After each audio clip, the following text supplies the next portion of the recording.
dhe profesor Jusufit që vjen nga Universiteti Bujqësor.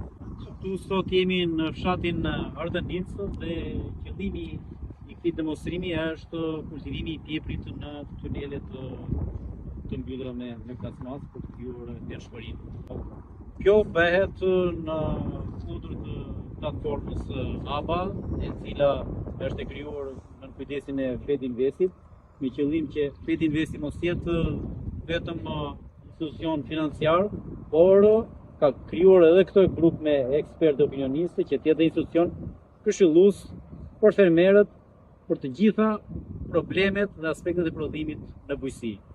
Ndaj, unë po i lë fjalën profesorit për të qenë edhe sa më konciz të diskutuar aspektet e teknologjisë prodhimit të pjeprit në tunelet të mbyllura me plasmas.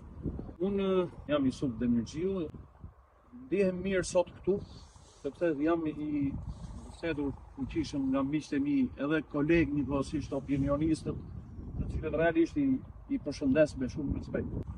Janë një nga pjesët më të rëndësishme të këtij organizmi tonë që është ABA. Dhe duhet ta theksoj edhe një herë, ABA është një portal digital i tharë që ka marrë mision shërbimin falas ndaj fermerit. Dhe them që me përvojën e disa viteve që ka krijuar, ka shpërthyer partneri më i besueshëm dhe më serioz për të dhënë ndihmë në drejtim të teknologjisë së kultivimit, informacione të ndryshme lidhur me tregun. Dhe kjo është e rëndësishme që secili që akoma nuk është regjistruar, si njerëzit që të regjistrohen tek platforma ABA online, që të marrin informacionet nga më të ndryshmet në kohë shumë të shpejtë për të kufizuar krahacimin e kohës në pa nevojshme, duke shkruar kryesisht punës këtu pra në fair. Kështu që prandaj kujt edhe një tjetër thirrje që ABA online është sot bërë i domosdoshëm që secili fermer që e ka vendosur ta ndërtojë jetën e tij me bujqësi, shikoj të ardhurat të familjes e tij me bujqësi, shikoj tamam si një partner të besueshëm dhe në tim. Ka një rubrikë shumë të rëndësishme ABA, që thotë pyet ekspertin. Adreson një problem e konstaton direkt siç jemi sot këtu, konstaton një shqetësim me një foto, e dërgon me një herë tek qendra ABA. Qendra ABA sjell te eksperti për radhës së fushës, i cili brenda 24 orëve, por në përvojën që kam, e them sot me bindje që nuk kanë pritur 24 orë kolegët ekspertë. E kanë dhënë përgjigje në mënyrë shumë të shpejtë. Një fermer nga Tropojo më ka dhënë përshtypje shumë mirë ai. Dhe duhet ta them, ta shfrytëzoj rastin ta reklamoj shumë pozitivisht në këtë rast. Kemi arrit flasim në telefon. Kërkonte ndjes se po ju shqetësoj. Jo, thashë e kundërta. Ne e quajmë vlerësim shumë të madh, domethënë për institucionin tonë, domethënë e quajmë shumë edhe nëse jemi bërë domethënë shkak për dhënien një ndihmë qoftë dhe minimale, unë ndihem mirë edhe. Mos ngurroni kurse si do të telefononi dhe të kërkoni ndihmë. Opinionistët janë një tjetër pjesë shumë e rëndësishme. Dhe sinqerisht po e them sot me bindje. Janë simbioza me të ekspertë. Po kujteni që ato mos parë janë të ekspertë për vete. Ndëruar ajet i cili siç vola praktikisht para se nisim bisedën dhe bashkëbisedimin tonë lidhur me teknologjinë e kultivimit të pjeprit në tunelet përfushme, e pas ka përvojë disa vjeçare dhe ju uroj shumë sukses. Unë e inkurajoj që të vazhdoj. Çfarë është kjo metoda pra e tuneleve të përkohshme? Që kryesisht opinioni konsideron mos pari shalqinin në tunel të përkohshëm, por kjo nuk është të drejtën për të mbjellë fermeri edhe kultura të tjera, qoftë të familjes bostanore si pjepri në këtë rast, apo kungulli, Bostanore kanë mbjellë. Po, edhe kultura të tjera. Bamje. Edhe bamje. Kush është pra pse është e rëndësishme kjo? Unë them që dy janë aspektet e rëndësisë që ka tuneli i përkohshëm. E para herë nuk është me shpenzim i madh që e cënon në të ardhurat financiare e fermerit, është një shpenzim i vogël. Mirë po, ja shpërplen ky investim, sepse minimalisht 2 javë më herët del prodhimi. Duke dalë më herët prodhimi në këtë rast, krijon edhe të ardhurën më shumë, sepse kjo është kërkesë ofertë në drejt. Do dalë prodhimi më herët drejt dhe ka çmime më të përqyrshme. Çfarë avantazhe tjera? Duke qenë që toka mulqirohet e plasmasit e zi, eliminon nevojën e heqjes së barave të këqija, eliminon nevojën e prashitjes pra në fazat e para se çdo kulturë kur e mbjellim në terren të hapur kërkon patjetër shkrifërimin e tokës, heqjen e barave të këqija dhe në këtë rast e heq këtë nevojë ke patur tunelin e përkohshëm. Por në të gjitha aspektet kur trajtojmë një problematikë të kultivimit të kulturës, po kjo ka ndonjë metër në thojza minimale. Unë them që ka diçka, kush është? Mundësia e infeksionit më të madh në terrenin e mbyllur pra siç është. Që ta fillojmë mbar që themi ne fillimi i mbar është gjysmë e punës. Unë duhet të them mos pari. Kemi vendosur të mbjellim vjeprin siç jemi sot. Fermeri do të ketë me herë në konsideratë se çfarë kërkesash ka vjepri lidhur me tokën, me kërkesat klimatike. Vjepri kërkon toka argilo-lumor, janë shumë të përshtatshme për vjeprin. Dhe të shkrifta dhe të koduara mirë, të kemi pak a shumë në këto parametra, në këtë sipërfaqe tonë. Vjepri është një kulturë e cila kërkon element ushqyes, sidomos makroelement. Dhe mos biri në person pleoorganik. Një kulturë që e kërkon pleoorganik në varësi dhe prandaj theksoj shumë. Një herë në 3 vjet, duke marrë në konsideratë dhe qarkullimin bujqësor, por është mirë që mos pari të kryhen analizat tokës. Kryerja e analizave është në 2 mundësi në Shqipëri. Në qendrën e transferimit të teknologjive në Fushkruj, ose në laboratorin e Universitetit Bujqësor, të cilat janë realisht laboratorë të certifikuar dhe kanë vijshmëri në seriozitetin dhe në saktësinë e daljes së rezultatit të analizës. Në bazën e rezultatit të kryerjes së këtyre analizave, fermeri ndërton balancën dhe më tepër të themi atë bilancin e leherimit dhe sa do ushqesh. Dhe toka ka një themi në një aftësi, kapacitet prodhues të vetin natyral. Por që të kapësh rendimentin që po themi rreth 400 kuintal për hektar ose 40 kuintal për dynim, që ta bëjmë këtë bilanc. Sa ka kapacitet toka dhe çfarë prodhimi unë do të pres që të realizoj. Dhe këtë duhet ja plotësoj. E mora këtë tematik ta them sepse në fakt fermeri sapo më tha që nuk ka përdor pleoorganik. Unë i sugjeroj që ta ketë në konsideratë ndihmësi. Duhet përdor pleoorganik. Se ka dhe disa të tjera efekte në tokë, përmirëson strukturën, jep shumë efekte. Organizon, ju i qellon mikroorganizmat. Në kryerjen e punimeve në tokë krijohet një farë qeshje. Kjo e cila do të krijojë nesër vështirësi në sistemin rrënjor të kulturës vjepri. Prandaj kërkohet punimi i thellë në momentin e përgatitjes dhe pastaj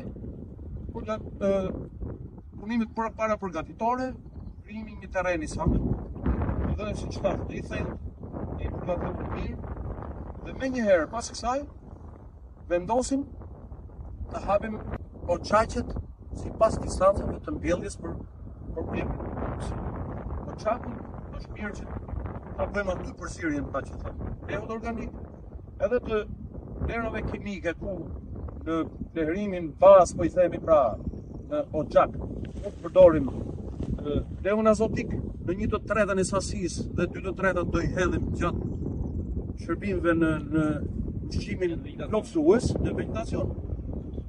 Superfosfatin ose pra leherimin fosfatik dhe siç tham edhe potasik, por që dhe ky ndar në 2 do e përdorim edhe si suplement. Do vendosim plasmasin e zi që do të krijojë pra mulçirimin e tokës. Siç thash në fillim, ky mulçirim do të lehtësojë fermerin pikërisht të mos pasja nevojë e rashitjeve, heqjeve të barave të këqija. Shtrohet në tubat e ujitjes. 2 funksione do kryejnë tubat e ujitjes për tunelin e përkohshëm. E para do ujisi, por e dyta nëpërmjet ujitjes do hedhim dhe ushqimin suplementar. Domethënë ka shumë rëndësi kjo përgatitje parapraktike. Menjëherë pasi kemi përfunduar këtë veprim, do vendosim harqet që mund të jenë plastike, mund të jenë materiale druri, kallëma, riqa. Vazhdojnë akoma çajin tani. Unë shikoj që janë goxha mirë, vendosur. Dhe e kemi përgatitur pra për ta mbjellë tani fidanin. Fidanin nuk e di si e përdorni, e blini fidanin, e përdorni vetë. Në momentin e mbjelljes fidanit duhet të jetë me pastërsinë 3 qetë. Jetë i pastër. Në momentin e marrjes së për ta nxjerrë në vendin e përhershëm, natyrisht kemi marrë edhe një mas të trajtimit, sidomos për të eliminuar mundësinë e një kalpësimi të qafës rrënjës apo mundësisë, siç thash, brenda në tunel do jetë një ambient shumë i përshtatshëm për zhvillimin e sëmundjeve të ndryshme kropullore. Dhe bëhet mbjellja, zakonisht preferohet që të rri rreth 1 cm e gjys mbi sipërfaqen e tokës. O, sepse nuk po kam shërtuar. Okej, ne mendojmë që mund të ishte dhe ishte. Po pse duhet kështu? Përveç të tjerave eliminon mundësinë e një pellku uji. Çdo pellk uji i krijuar sidomos te vendi i saj mbjelljes, do të krijojë mundësinë e një kalpëzimi të qafës dhe në këtë rast ne eliminojmë këtë fakt. Dhe prandaj këtu në një mënyrë po themi që edhe ujitja paraprake bëhet fillimisht para mbjelljes një ujitje të mirë. Në mënyrë që për 2 apo 3 javë mos ketë nevojë fare të hedhim ujin. Në momentin e mbjelljes pastaj hedhim për krijimin e mundësisë së lidhjes së mirë të fidanit me tokën, i hedhim sasi ujë, domethënë më të lehtë nga çfarë kemi bërë ujitjen paraprake. Dhe pra e kemi krijuar terrenin për të vendosur plasmasin për ta mbuluar pra tunelin me terras. Pra jemi në momentin që e kemi mbjell, e kemi mbyllur dhe tunelin, por në vimësi çfarë kërkon tani vjepri në tunel? Sot jemi në një ditë me diell, por faktikisht është pak me temperaturë. Po ky po kemi nevoja që duhet ta ajrosim tunelin. Edhe për të eliminuar ngritjen e temperaturave mbi normativën, pastaj do të kemi në konsideracion çfarë kërkohet më vonë. Do fillojmë të hapim në plasmas, do fillojmë të hapim frima dritare, do të thënë jo të vogla dhe duke i smadhuar me rritjen e masës vegetative. Këto dritare në plasmas do t'i hapim në drejtim të kundërt me erë. Kështu mbrojmë edhe bimët dhe ndërkohë krijojmë edhe mundësinë e aerosimit. Shumë të rëndësishme që pastaj fillon dhe kërkon pjepri apo çdo tjetër kulturë që kemi në oçak, është ujitja e her pas herë. Konsiderata që duhet ketë fermeri është që ky e kërkon ujin jo me tepri, por jo t'i krijojmë stres që ai të fujë dhe nga fatësi. Kjo realizohet themon me 1 deri në 2 vaditje brenda javës me masa me porcione të vogla pra uji, por duke mbajtur gjithmonë nën kontroll skrijimin e vështisë tepër e cila do të shkaktojë asfiksinë e sistemit nervor, zhvillimin e sëmundjeve kropullore e tjera. Duke u rritur masa vegetative, do vi momenti që ne do i zmadhojmë akoma më shumë dritaret, derisa në fillimin e lulëzimit dhe rritja vegetative do kërkoj heqjen përfundimtare të plasmasit dhe natyrisht ai kthehet në gjendje natyrale si kur e kemi mbjellë në fushë. Në këtë moment çfarë do të theksoj që ka shumë rëndësi? Zakonisht plasmasi që ka kulur qoftë dhe shaqqirin, po të tërë kulturat që rriten brenda, bëjnë një farë eliminimi të nevojës së ndërhyrjeve të gjelbërta që i themi ne agronomët. Do të dush çekangan ose hudhja e majës, por në këtë rast nuk mund ta eliminojmë përfundimisht. Çfarë lind nevoja përsërisë? Do të krijoj vetë mundësia duke e parë nevojën e ndërhyrjes në shërbim. Do kemi edhe lastar të pa fruta. Të gjitha këta ne duhet i eliminojmë, t'i heqim, sepse i krijojmë mundësi masës tjetër të cilat disponojnë fruta në mënyrë që ushqimi të mos shkojë për rritje vegetative, po të përqendrohet në rritjen e kokërave. Kjo është praktiko, e them se ti më the zotëri që do mbjellesh dhe për jashtë, për pa tunel. Në momentin për nevojën e ndërhyrjeve të gjelbërta, preferohet që lastari kryesor të kputet pas maja të kputet pas zgjedhjes së tretë dhe të katërt. Po, ndërsa lastaret e rendit parë dhe dytë kputen pas zgjedhjes së tetë. Kjo ndikon për daljen më të shpejtë të prodhimit. Përqendrimin e adreson tip në këtë rast nevojën që të ushqehet fruti.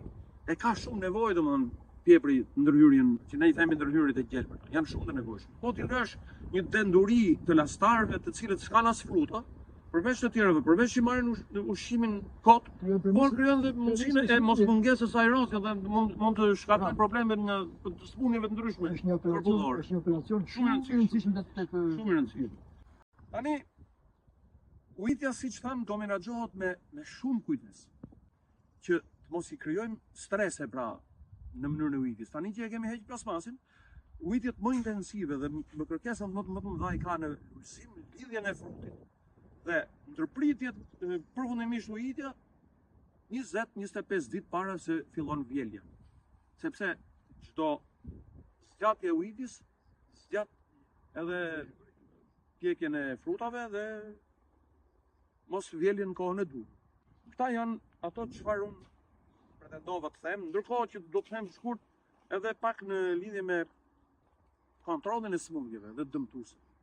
Kur kishim brenda në ambient të mbyllur, thamë që mundësitë më të mira janë thjesht aerosja, mos krijimi i lagështirës tepër, janë masa agroteknike, të cilat janë si paramburoj e mundësisë së infeksionit. Kur do jemi në terren të hapur, natyrisht mund na lindë nevoja se për fat janë në agresion të vazhdueshëm të smundjeve korpullore, dhe të gjitha llojet e bimëve, dhe janë kryesisht rrugur në janë antraknoza, janë verticilioza, janë fuzarioza, të gjitha këta smundje të cilat realisht në momentet e duhurat që kapen shpejt me preparate me bazë bakri janë shumë të mbrojtura më mirë.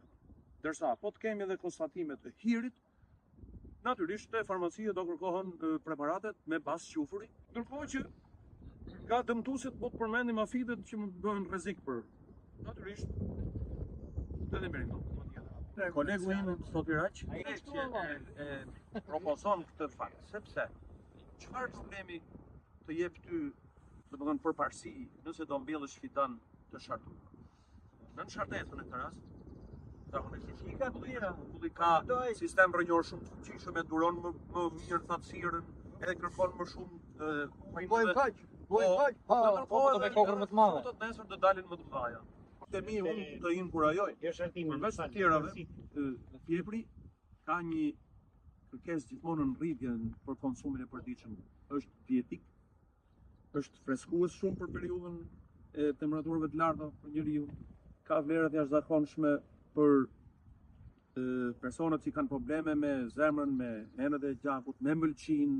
Kështu që vlera e pjeprit është e jashtëzakonshme domethënë për ushqimin e përditshëm të njeriu në stilin tonë.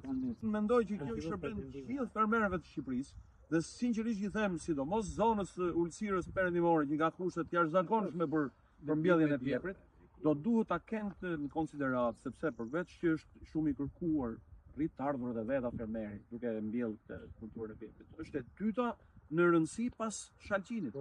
Një for rekord. Në një kohë shumë të shkurtër. Se çuna ata në kanë eliminuar shalqimin. Urime zotja jetë dhe sinqerisht uroj vetëm sukses, kesh familjen mirë dhe rezultate shumë të mira në fitime.